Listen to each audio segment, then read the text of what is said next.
Hello friends, welcome to Ammu food and creations. ఏంటి ఏవో చూపిస్తున్నాను అని చూస్తున్నారా? అవునండి, అవి ఎండు చేపలు. ఈరోజు నేను ఎండు చేపలు టమాటా కర్రీ చేశాను. ఎలా చేశానో చూసేద్దామా? చూడండి, ముందుగా ఈ చేపల్ని అన్నీ బాడీగా తలకి తలగా వేరు చేసేసుకుందాం.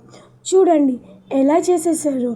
బాడీని బాడీగా చేసేసారు, హెడ్ని హెడ్గా చేసేసాడు.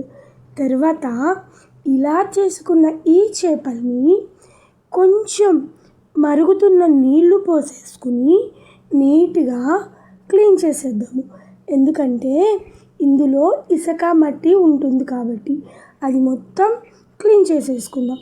క్లీన్ చేసిన తర్వాత పొయ్యి మీద ఆయిల్ పెట్టి వేడైన తర్వాత ఇలా క్లీన్ చేసుకున్న ఎండు చేపల్ని వేసి వేయించేసుకుందాము.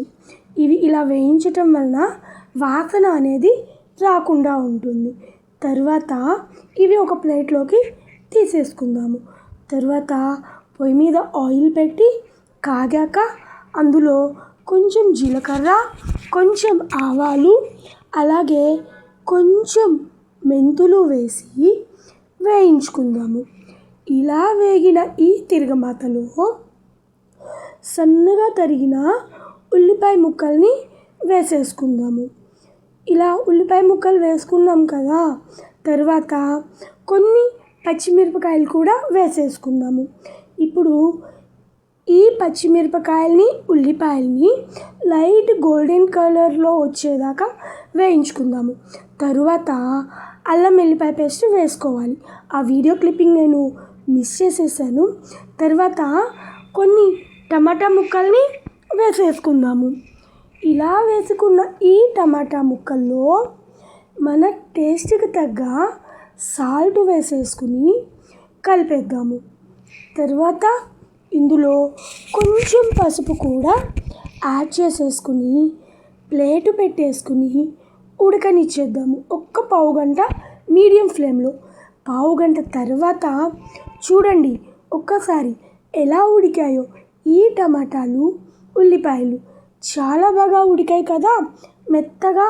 తరువాత మన స్పైసీకి తగ్గట్లు కొంచెం కారం వేసుకుందాం.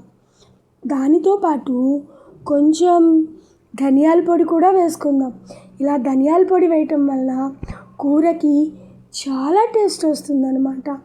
ఇలా వేసుకుని ఒక్క 2 నిమిషాలు పచ్చివాసన పోయేదాకా వేయించుకుందాం ధనియాల పొడి.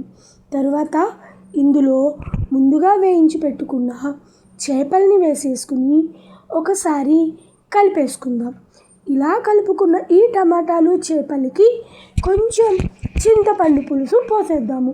ఎందుకంటే టమాటాలు ఇప్పుడు వచ్చేవి హైబ్రిడ్వి కాబట్టి పులుపు ఉండవు.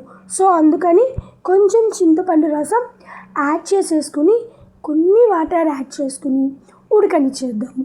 తర్వాత ఒక్క 10 మినిట్స్ తర్వాత ప్లేట్ తీసేసుకుని కరివేపాకు వేసుకుందాం. అంతే అబ్బా, ఎంత మంచి వాసన వస్తుందో తెలుసా. చేపలు కూడా ఎక్కువ స్మెల్ కూడా రావట్లేదు. అంతే, ఎంతో టేస్టీగా ఉండే టమాటా ఎండు చేపల కర్రీ రెడీ.